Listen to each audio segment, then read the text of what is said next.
Bonsoir à tous, bienvenue sur le plateau Equinox Soir, votre décryptage quotidien de l'actualité de lundi à vendredi 19h-21h, 18h-20h, Greenwich Mean Time. L'article 66 de notre actuelle loi fondamentale est pourtant clair et précis. Le président de la République, le Premier ministre, les membres du gouvernement et assimilés, le président et membres du bureau de l'Assemblée nationale, le président et membres du bureau du Sénat, les députés, les sénateurs, tout détenteur d'un mandat électif, les secrétaires généraux des ministères et assimilés, les directeurs des administrations chargées de l'assiette du recouvrement et du maniement des recettes publiques, tout gestionnaire du crédit et des biens publics doivent faire une déclaration de leurs biens et avoir au début et à la fin de leur mandat, de leur entrée en fonction. Une loi détermine les autres catégories de personnes assujetties aux dispositions du présent article et en précise les modalités d'application. 19 ans après que la loi ait été votée, cet article de la Constitution n'est toujours pas rentré en application. Comment comprendre que 19 ans après, des personnalités visées par cet article, qui sont entrées dans le gouvernement, à l'Assemblée nationale, au Sénat, en sont ressortis sans avoir déclaré leurs biens. Idem pour les directeurs des administrations et autres gestionnaires des crédits et biens publics. Et à tous ces niveaux, ce ne sont pas les constats d'enrichissement illicite qui ont manqué.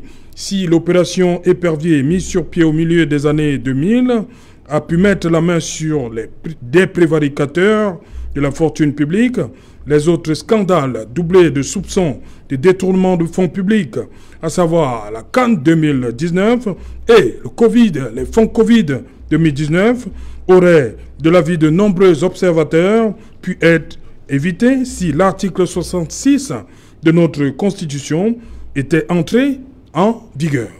Madame, Messieurs, tout à l'heure à 20h, c'est la grande édition d'information qui vous sera présentée par Nadine Yambou. Tout de suite après, le débrief du journal.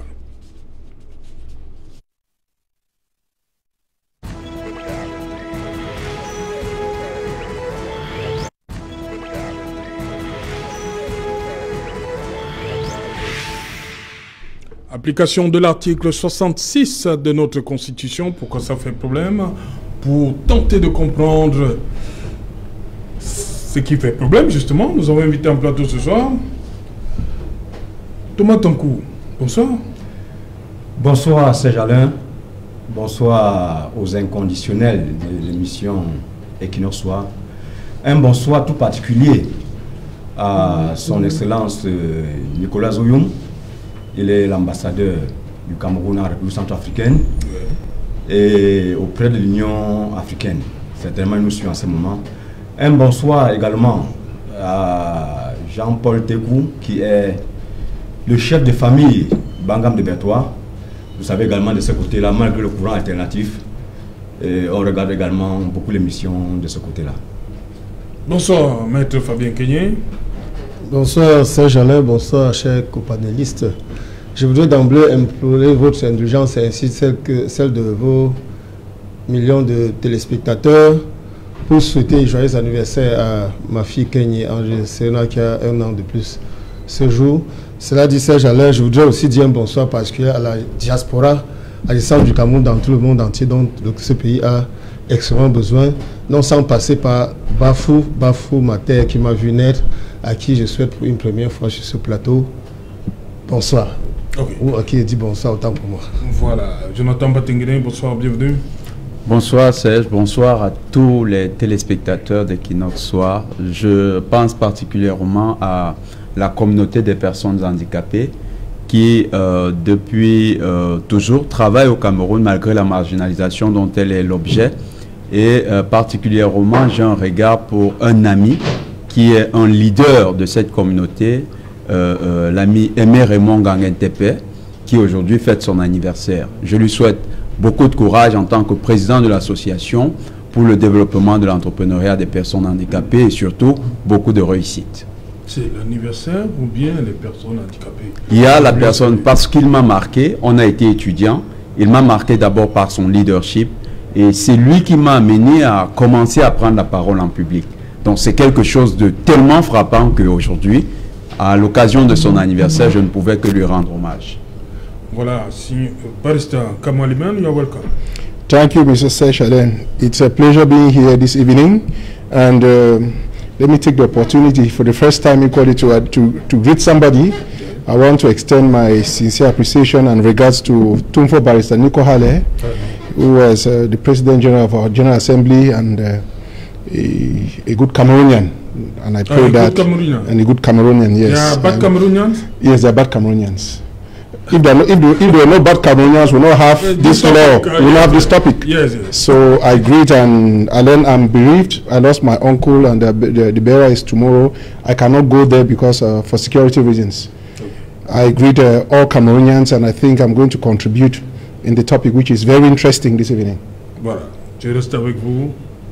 C'est quoi le problème? Qu'est-ce qui fait problème par rapport à cet article? Alain, when you look at the Constitution of Cameroon, it's like you can qualify it as a very beautiful woman with a very bad character, who attracts, and when you come, it repels. You know, when you look at the Constitution of Cameroon, it's so flowery. It shows that the people of Cameroon have attained a level of development. You see, but when you come to the execution of the Constitution, there is only one reason that we can give for the non-implementation of that article: bad faith. Mauvaise foi. Extreme, utmost bad faith. De la part de qui? Of the government, of the head of state. Because what is pending for the execution of this provision of the Constitution is the degree of application. Who has to do it? You know, this topic sends the responsibility directly to the head of state, no other person, because he is the one who has the responsibility to sign a decree for the enforcement of that provision of the Constitution. He has not done it. And a question comes in mind: why do we hesitate to do what? That is the only provision of the Constitution that actually protects the property of, the patrimony of Cameroonians. Because if people declare their assets, it's going to act as a barrier for them to steal the way we see. You see, nearly all directors in Cameroon are thieves. Nearly all ministers in Cameroon are thieves. You understand? And I have justification. If you have ministers in prison, you have prime minister in prison, it goes without saying that they're all thieves. Non, il peut y avoir des fautes de gestion. Look, those are the exceptions. Voilà. But being what motivates them is the fact that the law is very relaxed. The law is relaxed, and to me, this law encourages them to be reckless. If you declare your assets when you are given authority or when you are appointed, it stops you from, it rings a bell in your mind not to carry on a certain type of corrupt practices or steal money to invest anywhere. So I think the responsibility is that of the President of the Republic. And honestly, Cameroonians should not be comfortable with the fact that this provision of the Constitution has not been implemented 25 years after it became part of integral part of the Constitution, and maybe 19 years after a law was voted for that. So the responsibility is that of the head of the state. Voilà, on va d'abord, l'autre avocat va s'exprimer après vous. D'abord, Jonathan Batingile. Pour vous, qu'est-ce qui fait problème jusqu'ici? Jusqu'ici, il y a un manque de volonté politique, il faut le reconnaître, un manque de volonté politique de véritablement adresser le problème de la corruption. Il y a le fait que la corruption est un élément systémique. Non, c'est pas la corruption, sur l'application de l'article 66. Qu'est-ce qui fait? Déclaration des biens. Déclarons les biens d'abord. Mettons la corruption de côté. La déclaration des biens laisse intervenir le fait qu'il y aura la moralisation de la vie publique.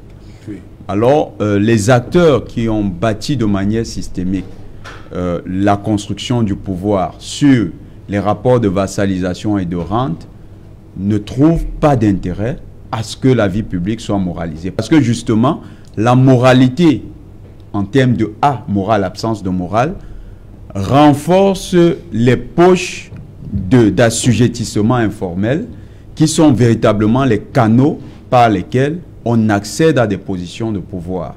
Lorsque vous regardez ce système pyramidal qui permet aux uns aux autres de s'enrichir illicitement, ne peut pas être combattu parce que c'est de là que le système même tient toute sa force. C'est parce que vous avez corrompu pour accéder à une position supérieure que vous vous retrouvez à cette position et non simplement par le fait du mérite. Et donc, les acteurs qui ont la charge de mettre en place l'article 66, puisque le système est généralisé même au niveau des élus locaux, donc ces acteurs ne trouvent aucun intérêt à casser le système qui leur a permis. C'est comme si se sciait la branche sur laquelle ils sont assis. Donc cette construction d'une économie illicite fait en sorte que les acteurs ne trouvent pas de moyens, ne trouvent pas d'intérêt à faire disparaître la corruption. Du coup, ils ne vont pas mettre l'article 66 en application. Comment Tanko, pour vous, c'est la mauvaise foi, comme a dit d'entrée de jeu Barista Kama? Mauvaise foi. En principe, c'est... Les textes sont bons, les textes de loi, ils sont bien, mais pourquoi on n'arrive pas à ce fameux texte d'application? En fait, il s'agit ici d'une mauvaise foi manifeste, comme les autres l'ont si bien dit. On ne comprend pas qu'après 19 ans, en principe, la loi a été votée, la loi numéro 03/2006. 15 ans. 2006. 2006. Numéro 3/2006, oui. Du 25 avril 2006. On ne comprend pas que depuis autant d'années, que le décret d'application ne soit pas déjà effectif. Et puis, cette situation donne lieu à tout ce que nous voyons aujourd'hui. Et lorsqu'on voit tout un gouvernement en prison, c'est parce que le détournement des deniers publics est érigé en mode de gouvernement, comme les professeurs l'ont dit tantôt. On se rend compte que chaque ministre, lorsqu'il est nommé, la première des choses, c'est déjà récompenser les siens en puisant dans la fortune publique. Et puis, ça ne gêne personne, puisque le problème est systémique. Ça ne gêne plus personne, si bien que lorsqu'on se rend compte, quand un ministre est nommé, lorsqu'il ne vole pas, c'est lui en principe le problème là-dedans. Donc, franchement, il est question de mettre un accent particulier sur ce point, puisque ça fait le nid à la corruption, ça fait le nid à la malgouvernance avec tout ce que cela comporte. On ne comprend donc pas, tel qu'il dit tantôt, qu'après autant d'années, le décret d'application ne soit pas mis. On ne comprend pas que personne ne déclare ses biens. Pourtant, l'article 66, alinéa 2, le dit très bien. Ça, je voudrais ajouter là-dedans. Ok. Maître Fabien Keigné, la loi, elle est votée en 2006. L'article, il est là, bien écrit. Article 66, Constitution 96. Pour vous, mauvaise foi aussi? Serge Alain, si vous me permettez, je vais d'abord faire un rappel historique. Parce que, voyez-vous, la Constitution, l'article 66 de la Constitution que vous évoquez fait partie effectivement de la Constitution qui a été votée la Constitution du 18 janvier 1996. Bien avant 1996, il y avait un consensus national, je crois, à la suite de la tripartite qui avait réuni les opposants, les gouvernants et la société civile. C'est de cette rencontre qui a eu lieu en 1993 que nous avons eu... 91 que nous avons eu, c'est que mon confrère lui-même appelle une belle femme. Cet article 66 ou la Constitution. Quand on ne sait pas s'en servir, une belle femme, soit elle se rebelle, soit elle devient véritablement inutile. Je lui sais d'avoir utilisé cette métaphore. Vous posez la question de savoir s'il s'agit d'une mauvaise foi ou pas. Voyez-vous, ça veut dire quoi? Que depuis pratiquement 35 ans, n'est-ce pas, dans le cadre du contrat social, les Camerounais dans leur ensemble, de commun accord, se sont mis autour d'une table pour dire, pour la moralité publique, pour la bonne gestion de la chose publique, il faudrait bien que nous prenions des dispositions pour empêcher que l'argent public puisse disparaître entre les mains des particuliers. C'est 10 ans plus tard, après cette convention qu'à travers la loi numéro 03/2006 du 25 avril 2006 que le président de la République croit devoir faire voter à l'Assemblée nationale une autre loi pour compléter la liste des personnes qui sont assujetties à ce que prévoit cet article 66. Mais cette loi encore est assortie d'un décret d'application qui jusqu'aujourd'hui n'est pas encore pris. Donc nous en sommes à 31 ans que le peuple a décidé de ce que tout gestionnaire de la fortune publique devra déclarer ses biens en entrant en fonction et à la fin de la fonction. Quel but est-ce que nous visions? C'était pour empêcher effectivement l'enrichissement ou le fait que tout un gouvernement se retrouve en prison aujourd'hui, tel que l'a si bien dit mon confrère. C'était pour éviter éventuellement que nous perdions pratiquement près de 3 milliards de francs CFA dans l'organisation d'une canne que nous ne trouvons pas. C'était pour empêcher que le FMI aujourd'hui en vienne à nous demander un audit sur 184 milliards de l'argent qu'on nous a prêté et qu'on devait rembourser, Serge Alain, pour nous prendre en charge. Les Camerounais meurent tous les jours, cela ne dit rien à personne. Vous dites mauvaise foi, je vais aller au-delà. Le système de parti État RDPC ne peut pas appliquer ce texte-là, parce que c'est de son naissance. Si le RDPC en venait aujourd'hui à prendre ce décret, il signerait absolument et de manière absolue, comme je le dis, sa mort certaine. Donc ça fait partie du système gouvernant, un système de clientélisme dans lequel il faut puiser dans les caisses pour nourrir le réseau, entretenir le réseau. Donc là, de la mauvaise foi, c'est parce que le gouvernement, l'État parti ou le gouvernement RDPC vit de ce système-là. Donc, ce serait, si la branche sur laquelle ce système est assis, que de prendre le décret d'application de la loi de 2006. C'est vrai, je voudrais aller au-delà pour dire, honnêtement, nos gouvernants ne nous aiment pas. Ils n'aiment pas le peuple. Parce que, voyez-vous, on a créé à la chute même de cet article 66 plus d'un organe pour lutter contre la corruption qu'a évoqué Patengue. Il y a la CONAC, il y a le CONSUPE. À quoi cela sert? Il y a la NIF. Autant de structures budgétivores qui émargent sur le budget de l'État, n'est-ce pas? Vous avez parlé de la NIF, vous avez parlé du CONSUPE, vous parlez de la CONAC. Il suffit tout simplement que cet article-là, l'article 66 de notre Constitution soit appliqué pour qu'on n'ait pas ces structures budgétivores qui nous appauvrissent davantage. Donc au-delà de la mauvaise foi, le régime qui nous gouverne ne veut pas de l'application de ces textes-là. Oui, Barista. Alain, you see, I want us to be very... I don't belong to any political party. Yes. And I want to be very objective, as usual. The issue is not CPDM. Who has to sign a degree for the implementation, for the execution of that law? The head of state. The head of state. So the head, look, I look at him as the head of state, who has constitutional powers, right? And so we should address the issue. To me, it is the fault of the head of state. He has to come out with a degree permitting the execution, right? The implementation of that article. So to me, it is not partisan. And the question I'm asking myself is, if the head of state preach morality, rigor, morality, what stops him from putting into action that provision?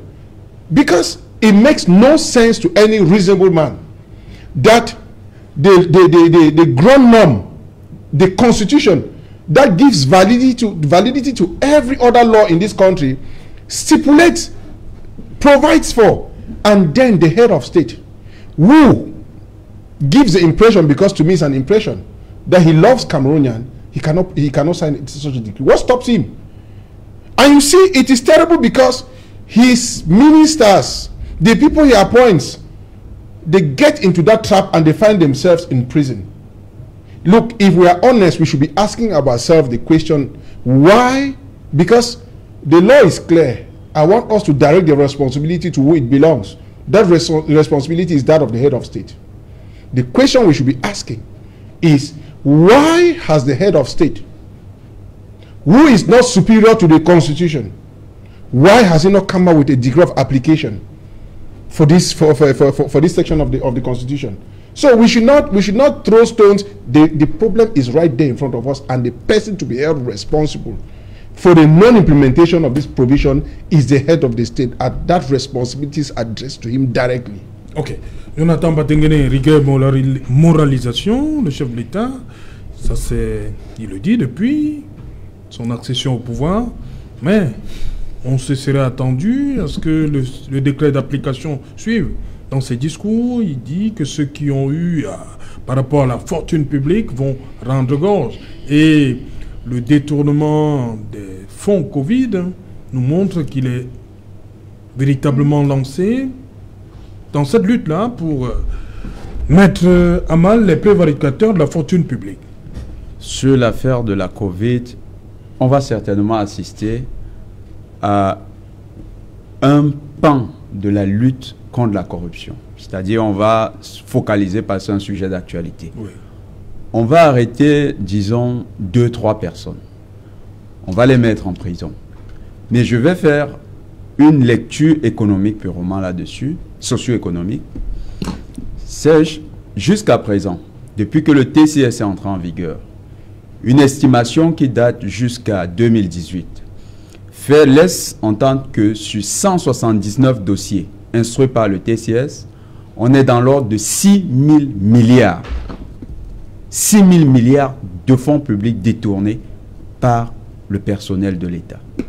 On est là avec les hauts fonctionnaires. Prenons la base que les signataires de Bamenda, les 1000 personnes qui ont été signataires du congrès de Bamenda, ont tous été gestionnaires de fonds au Cameroun. Si vous prenez 179 dossiers sur les 1000 personnes qui pourraient être incriminées dans une affaire de détournement, vous voyez qu'on n'en est même pas encore au quart. On estime qu'avec 250 dossiers, on pourrait passer à 8 000 milliards de francs CFA.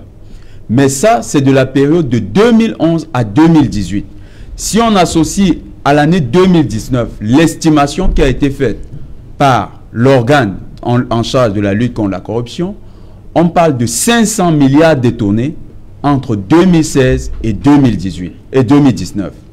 Si on prend à cela, on ajoute les détournements de fonds estimés avec, parce que le journal Jeune Afrique en fait cas, entre 1998 et 2004, on a 1800 milliards de francs CFA. Faites donc une addition de tout cet argent.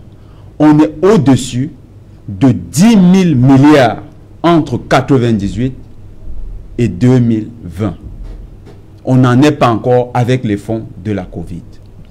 Ça fait plus de 10 000 milliards. Si vous prenez donc annuellement l'argent qui a été détourné, on est dans l'ordre de plus de 800 milliards qui est détourné chaque année au Cameroun. Mais comment est-ce que c'est possible? Est-ce que le président veut vraiment lutter contre la corruption? Est-ce qu'il peut vraiment lutter contre la corruption? Parce que nous sommes dans un pays où les salaires ont été dévalués, le personnel de l'État qui travaille non pas sur accède aux fonctions, non pas sur le plan de carrière qui a été défini de manière objective, mais sur la base des potentialités des acteurs à corrompre. Et ce plan de carrière qui est basé sur la corruption vient alimenter les réseaux de pouvoir qui sont eux-mêmes connectés au pouvoir suprême, qui est le pouvoir du chef de l'État. Comment le chef de l'État va-t-il prendre une décision qui sera en fait, Maître Kenyé l'a dit, une décision qui risque de lui faire perdre ce pouvoir justement? Comment il va la prendre? Donc la position dans laquelle il est, c'est utiliser un pouvoir à géométrie variable. Il utilise la lutte contre la corruption pour des acteurs qu'il estime être des acteurs critiques. Par exemple, là, ça c'est machiavélique. Il a les gens qui sont incriminés dans le scandale de la Covid. Bon, je les jette en pâture. C'est chez Machiavel. Ça, c'est la théorie de Machiavel. Tu sers au peuple ce que le peuple veut. Mais après, tu gardes le système. Donc, le système va perdurer, mais on aura les gens de la Covid qui iront en prison. Comme d'autres sont allés, 179 dossiers. Il faut que le peuple le sache. 179 dossiers, 6 000 milliards. Quand ils seront à 250 dossiers, on sera à près de 8 000 milliards. Avec les gens de la Covid, on va monter simplement à 8 000 et 100 milliards. Vous voyez un peu? C'est astronomique ce que la corruption permet d'alimenter en termes de réseaux parallèles et d'enrichissement illicite au Cameroun. C'est donc un système qui est organisé, et il faut le dénoncer. C'est un système qui survit, s'auto-génère, parce que les acteurs qui intègrent les circuits de corruption sont en fait les acteurs qui entrent dans le circuit administratif pour la plupart. Comment est-ce que les gens réussissent ce concours de l'ENAM? Comment ils réussissent le concours de l'ERIC? Comment ils deviennent diplomates? Comment ils sont affectés à des postes dits juteux? Vous avez vu, l'autre jour, on a envoyé un enseignant à Garoua pour dire, ah ben là, tu seras éloigné de la mangeoire. Pourquoi? Parce que la mangeoire... Les médias ou de la mangeoire? Les deux. Les médias et la mangeoire. Pourquoi? Parce que la mangeoire au Cameroun, malheureusement, c'est vécu comme étant les postes qui sont entre Yaoundé et Douala. Ou encore, dans des administrations qui sont les plus rentables. Prenez tous les rapports de la CONAP, vous verrez.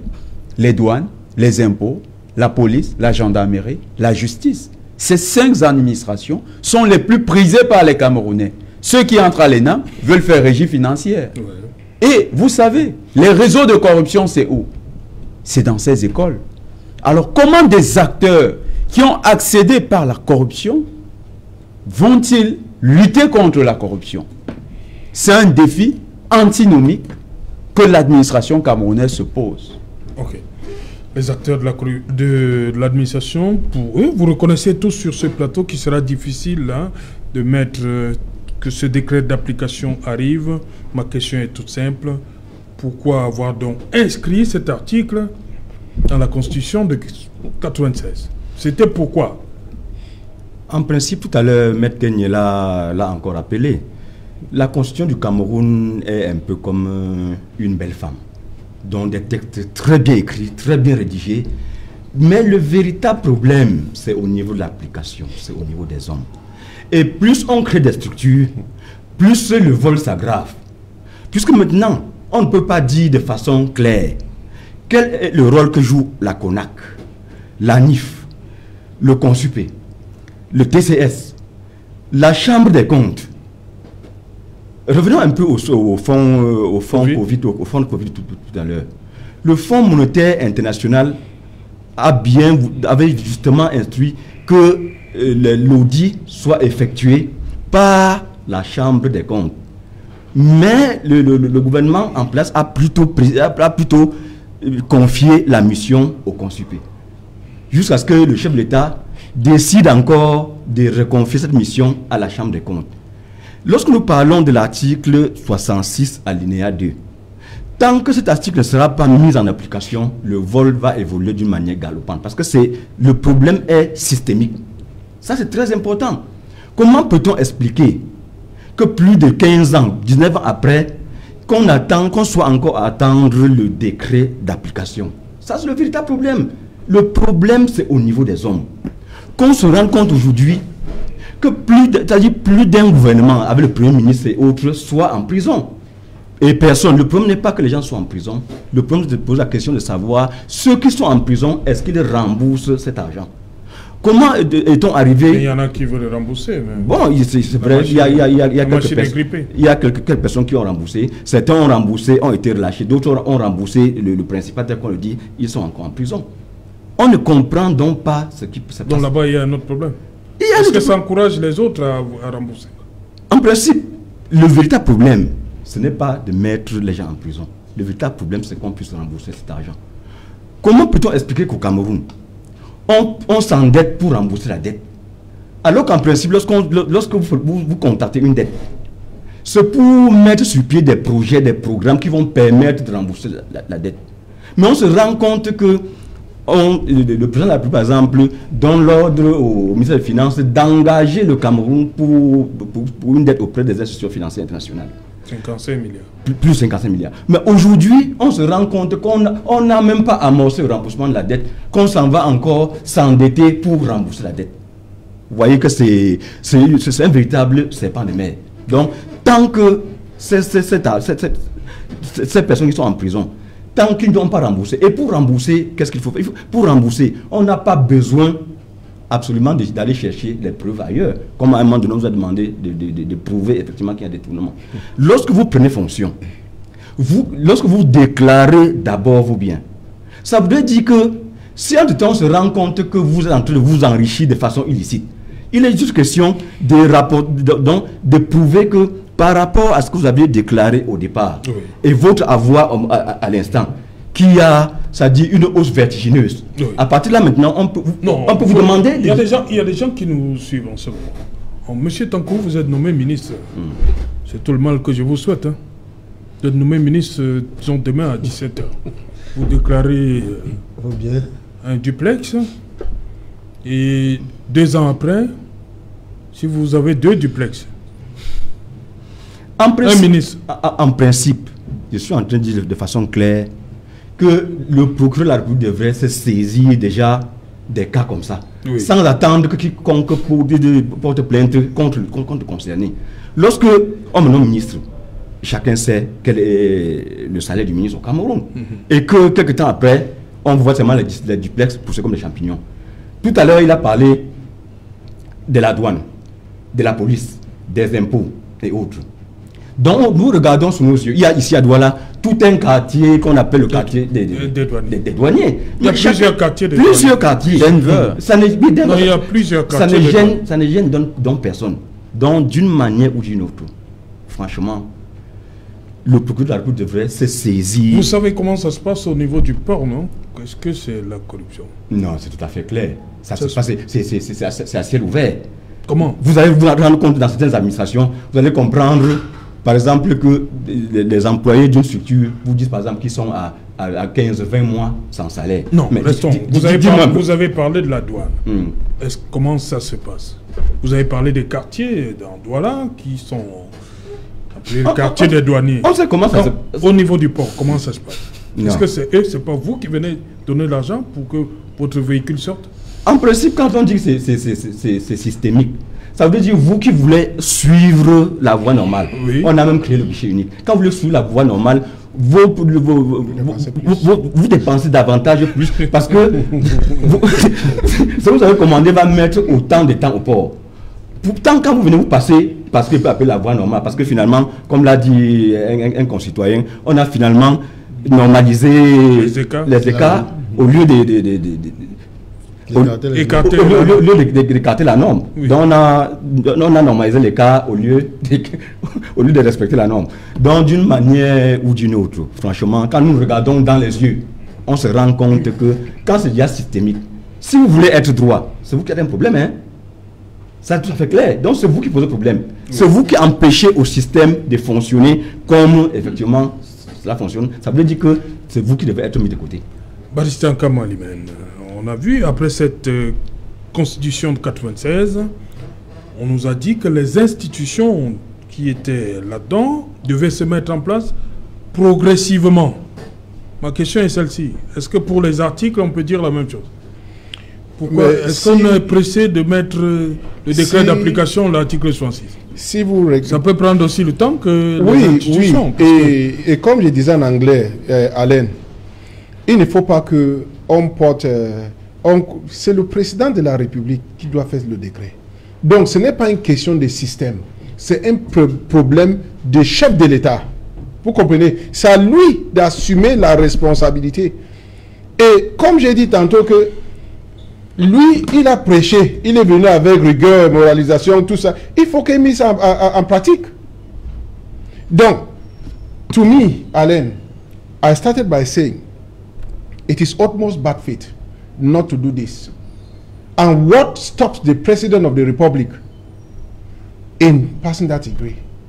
Because it makes absolutely no sense that the people of Cameroon, they have decided that it should be like that. That's the constitution. And the head of state, the only person who has to pass a decree, sign a decree, is not willing to do it. For what? So why then do you arrest the people and send to prison? Because as he was saying, that was going to act as a hindrance. Because now when you are appointed, you come and you declare, to answer one of the questions you asked, you declare to have a story building. Oui. They know your salary. If they see you doing things more than your salary, and you cannot justify that maybe you took a loan, because you can take a loan. Yeah. If you cannot justify, then that property, they must investigate that property. You see, so those are the mechanisms put in place. Another thing is, we need other laws to sustain this law. For example, If there is a law that a single Cameroonian should not have more than 3 plots, parcels of land, Yes. it makes sense. There are people in this town, they have at least 100 land certificates, one person, while others don't have land. And it goes to the services he mentioned, the custom. They have land everywhere. And you see, the bad thing about it is that the population encourage these thieves. We encourage because we respect you. When they come and park big cars, you respect them. Instead of shouting at them that they are thieves, we go and say, oh, Monsieur le Président, those are the things we do. And then we should come to the point where we should name and shame the thieves of this republic. And the president should tell us, and I'm really, really clear on that, should tell the Cameroonians why this section of the constitution has not been implemented. What stops him from doing that to protect Cameroonians, to protect the resources we have? It's a question that we cannot say it's a question of system. It's not a question of system. It's a particular problem to the president. And it is a constitutional challenge to him. It's a constitutional challenge to him. That's the constitution. Come out with a degree of application. So, Alain, I think that we should not talk about rigor, moralization in a country like us. Oui, d'abord vous, Maître Fabien Kenyé, je vous pose la même question. Les institutions inscrites dans cette loi fondamentale ont pris plus de 25 ans pour se mettre en place. Est-ce qu'on pourrait dire la même chose des articles, donc du fameux article 66 qui nous réunit ce soir? Serge Alain, permettez-moi de faire une observation. Peut-être c'est l'une des rares fois ce que dit mon confrère lui-même. En ce qui concerne la responsabilité du chef de l'État quand à la sortie du décret, c'est mal connaître ce monsieur-là. Parce que voyez-vous, au niveau du Cameroun, si vous voulez noyer un texte, il faut y insérer un article, un texte de loi, il faut y insérer un article, un décret d'application. Et si vous avez tué ce texte-là, il ne s'appliquera jamais. Pour dire au moment où on vote cette loi, où le RDPC vote cette loi, puisque ce sont eux qui sont majoritaires à l'Assemblée nationale, ils n'avaient aucune intention, de quelque manière que ce soit, d'appliquer l'article 66. Cette précision faite, j'en viens maintenant à la mise progressive en place des autres institutions. C'est là, voyez-vous, le seul article dont le chef de l'État, ou les seuls attributs de la Constitution dont notre chef de l'État a suffisamment joui, c'est son mandat, le mandat présidentiel, qui à la suite de ce consensus, le consensus de 1991, qui a accouché de cette Constitution de 1996, limitait le mandat présidentiel à 7 ans. Le président de la République en a joui pendant 14 ans. Oui. Un mandat qui s'est terminé en 2011. En février 2008, il a pris sur lui de faire sauter les verrous. Donc pour ce cadre-là, pour la jouissance du pouvoir, les choses sont mises aussitôt en place. Malheureusement, pour dire ce qui intéresse le chef de l'État du Cameroun, M. Paul Biya, c'est le pouvoir et rien que le pouvoir. Voyez-vous, alors il me semble que c'est à la faveur des élections de 2018 qu'on a constitué, qu'on a mis en place le Conseil constitutionnel, qui avait été prévu par la même Constitution. Oui. C'est encore à la suite que nous avons procédé aux premières élections sénatoriales. Oui. 2014, 2013. Vous imaginez, tout cela avait été prévu il y a de cela 30 ans. Donc nous sommes là dans une absence totale de volonté, n'est-ce pas, de respecter ce que le peuple a décidé. Ça, c'est le statut dans lequel baignent ceux qui nous gouvernent. Il ne faut pas se leurrer. Et je peux vous dire ça, Jalin, que cela participe globalement du mépris que ces gens ont à l'égard du peuple. Parce qu'ils avaient un temps soit pour appliquer cette constitution qui provenait d'un consensus. Le Cameroun n'aurait pas le contentieux politique que nous avons aujourd'hui. La guerre ne servirait pas au nord-ouest, au sud-ouest. Si M. Paul Biya avait fait ses 14 ans et qu'il était parti en respect de cette constitution, nous n'en serions pas là. C'est Jalin. Ouais. Donc, le maître de progressivement s'était laissé au bon vouloir. En fait, le peuple avait été berné à travers l'opposition et la société civile. Et c'est ce qui continue aujourd'hui. Ok, Jonathan Batengene, est-ce qu'ils peuvent être satisfaits, ceux qui ont bossé dur en 91 pour qu'on, à la suite de cette tripartite qui nous regarde en ce moment, Cyril Sambaka, il parle toujours de cette fameuse tripartite. Lorsqu'il pense, lorsqu'il voit que certains des éléments ne sont pas appliqués. Qu'est-ce qu'ils se disent en ce moment? Certainement, le défunt docteur Adamou Dame-Djoya, oui, dans sa tombe, est en train de se retourner parce qu'il était l'un des principaux artisans de ce consensus. Le chairman John Frunje qui a lutté, Maurice Kamto, président du MRC, et tous les acteurs qui étaient autour de la coalition de l'opposition avec la société civile, certainement tous sont déçus. Et d'ailleurs, ce n'est pas surprenant de voir que tous ces acteurs sont aujourd'hui, pour la plupart, devenus un peu plus irrédentistes vis-à-vis du pouvoir en place. C'est une déception générale que de voir ce qui s'est passé. Mais une déception aussi, pourquoi, Serge? Ce n'est pas que l'article seulement qui n'est pas appliqué. Ils ont fait du bon boulot. Comme disait Baristan Kamalimen, les textes sont bien, mais les gens n'appliquent pas. Les gens n'appliquent pas. Et les gens torpillent pour que ça ne soit pas appliqué. Parce que si au moins, au sein du RDPC, et parce que là, il faut quand même le dire, le RDPC a une responsabilité majeure dans ce qui se fait. Si le chef de l'État ne trouve pas un intérêt, le parti en tant qu'une entité qui dépasse la personnalité de l'individu, qui est le président de la République, aurait pu poser sur la table à travers son bureau politique, aurait pu poser sur la table la question de l'application de l'article 66 en tant que l'intérêt supérieur de la nation. Qui va le faire là-bas? Justement, pourquoi ils ne le font pas? Parce que pour la plupart, c'est un système pyramidal qui repose sur l'enrichissement illicite. Pour la plupart, ces acteurs savent que même les postes d'autorité, qui ne sont pas des postes de leadership, alors le leadership et l'autorité, c'est deux choses différentes. Ils sont dans des postes d'autorité qui ont été acquis au terme d'un système de commercialisation de cette hiérarchie du parti. Donc, ils sont conscients. Mais il y a plus à pleurer. Parce que quand on parle des douanes qui sont corrompues, Serge, on parle de marchandises illicites qui entrent au Cameroun. En début de semaine, vous avez fait toute une émission sur le poulet. La filière poulet qui est désorganisée. C'est ça la conséquence. La corruption qui alimente des poches qui viennent détruire l'industrie locale. On avait une entreprise pour la cotonnière industrielle du Cameroun. Cette entreprise est en train de couler. Pourquoi? Parce que le coton, parce que les tissus sont entrés par contrebande du Nigeria au Cameroun. C'est la corruption qui a détruit ce tissu industriel. Merci Jonathan, on revient après le journal parce que dans un instant Nadine Yambou sera là pour le 20h du vendredi. Dans un instant, le 20h avec Nadine Yambou. Avant cela, une passe de pub. Nous avons tous vécu ces moments. Lorsqu'un oui se transforme en non.